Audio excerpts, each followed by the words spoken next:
Pallet wood, is it worth it? Maybe you haven't used it yet and you've been thinking about it. Want to know whether it is worth it? Maybe you have been using it, and this video might just give you a tip that you're not already doing.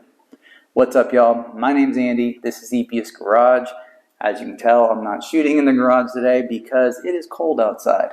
Not to mention, I'm done out there. I'm off for the next 2 weeks. Going to try to make as many videos as possible. And while I did the talking portion of this video, I figured I'd sit here and sip a bourbon with my whiskey tap. I don't know if you saw this video. If not, check it out. I'll link it. Hey, remember, if you have any thoughts or comments or anything on the subject for this video, feel free to leave in the comments. I love hearing them. And also, if you like the video, don't forget to hit that thumbs up. I appreciate it, and I hope y'all enjoy it. So I think we can all agree that at some time or another, everything that we probably purchased was on a pallet, whether it be stored, shipped, whatever it may be. And that can include food, furniture, whatever, as well as dangerous chemicals. Therefore, you got to take some precautions when picking out your pallets for whatever project's coming up. You got to think about what might have been shipped or stored on those pallets. It could have been who knows what. Where are you getting the pallet from? Are you buying it from the chemical plant, or are you buying it down the street from feed store? It might matter. Is it new? Is it old? Does it look like it's been used multiple times? Because they get recycled. Companies sell them.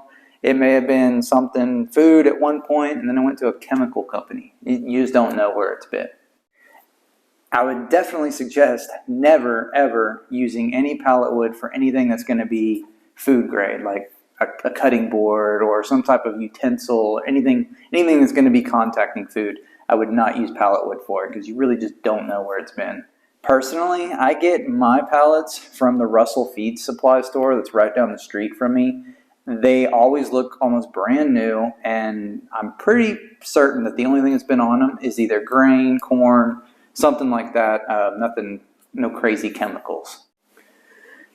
When picking out your pallet, there's a few things you need to think about. What is your project going to need? Are you going to need thicker boards? Are you going to need thinner boards? Are you going to need a rustic look? Are they going to need to be fairly flat? Because you're not going to want to run these through the planer, possibility of nails. Does the work matter? So you got to think, what am I going to be utilizing this pallet for and the project at hand?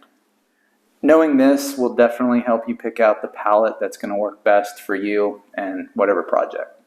Okay, so now you have the perfect pallet for your project. What's the best way to break it down? Well, in my opinion, there's 3 ways that are probably the most efficient. I'm going to tell you from my least favorite to my favorite. First way, in my opinion, is by far the worst way.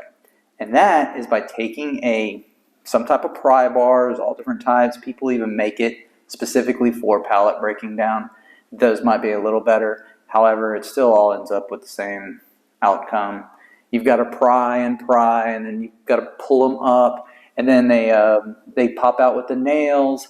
Then after that, you've got to take a hammer, knock out all the nails, and remind you that pallets are built with spiral nails. These nails make it very tough taking the boards out. Not to mention, this makes it really easy to break boards, and every time you break a board, that's just effort lost and time wasted. And in my opinion, it's just not worth it at all whenever you're breaking down a pallet. Now, the second method, in my opinion, is a little better. And it's great if you want to keep the nail heads in the board. Sometimes that gives it that rustic effect. And this method is fairly simple. All you got to do is get a reciprocating saw, put a metal cutting blade in it, and you take the saw blade and you run it between the board and the support and just cut the nails. You can go all the way down that on each board. It doesn't take long, and it works fairly well. I must warn you, though, that when you do it this way, you are going to leave those nail heads behind on a piece of the nail. So you've got to be very careful when running it through your saw. You can cut that portion out on your table saw. Just be very careful. Last, and certainly not least, because it's my favorite method out of all 3. This method, in my opinion, is the fastest. It's the easiest. It's probably the safest. And that's by using your circular saw. It's It's real simple. Get your circular saw. You can put the pallet on the ground or support it somewhere and get your circular saw. Run it right down along each support, on each side of each support, and you get a board the width of whatever the distance between support and support. So if you get a pallet that's a wider width, you get a longer board. Pretty simple, and it works fantastic. You still got to watch out for those random nails. Sometimes there'll be random nails in the middle of the pallet, and you got to watch out for that. So keep a close eye whenever you get done with these and you're running them through your table saw or whatever saw you're using. You don't want to mess up your blade. My recommendation though, and I would never ever do this no matter how warped the board or whatever, is run pallet wood through your planer. Your planer specifically is designed not to have any type of metal in it, and this is a good way to damage your planer, possibly hurt you, may throw the board out. I don't know what could happen, but do not run pallet wood through a planer. Just my recommendation. Take it as what it is. I see a lot of jokes in my woodworking groups about using pallets, and in all honesty, I've sent those jokes as well because, let's just be honest, they're pretty funny. But in all seriousness, you can get some pretty good wood out of a pallet. You can make some really cool projects out of a pallet. I'm sure there's awesome things people made. People made houses out of pallets.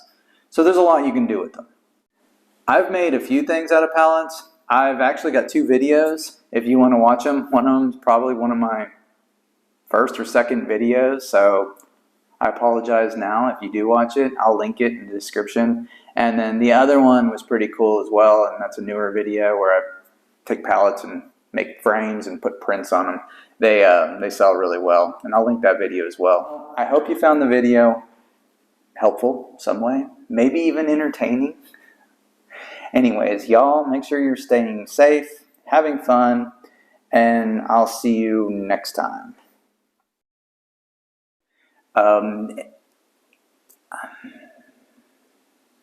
Start over from that part. What's the most... That ain't gonna work. Take 2, Andy, from the top.